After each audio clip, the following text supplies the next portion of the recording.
హిందూ మతంపై YouTuber Bachchalakuri Joseph alias Prashna Ravan మాట్లాడిన మాటలు అత్యంత దారుణమని విశాఖ శారదాపీఠం వ్యవస్థాపకులు స్వరూపానందేంద్ర సరస్వతి ఆగ్రహం వ్యక్తం చేశారు.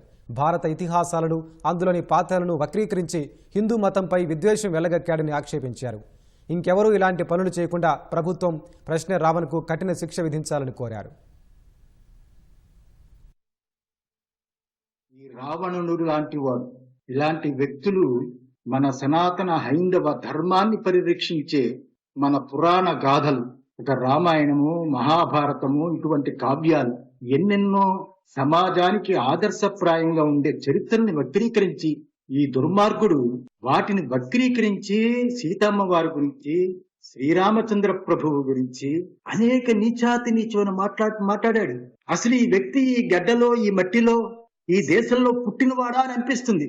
విదేశీయులే ప్రపంచం నుంచి అన్ని ప్రాంతాల నుంచి వచ్చి హిమాలయాల నుంచి ఆసేతు హిమాచలయంతం కూడా పర్యటించి హిందూ మతాన్ని కీర్తిస్తూ ఉంటే ఇలాంటి నీచాతి నీచులు దుర్మార్గమైన మాటలు మాట్లాడతారా? ఇది సమాజానికి మంచిది కాదు.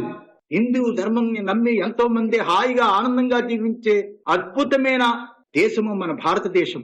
ఇలాంటి పుణ్యభూమిలో పుట్టిన మహాకావ్యాలు రామాయణము, భారతము ఇత్యాదుల్ని, ఆ పాత్రల్ని వక్రీకరించి తప్పుగా చూపించడం చాలా దారుణాతి దారుణం.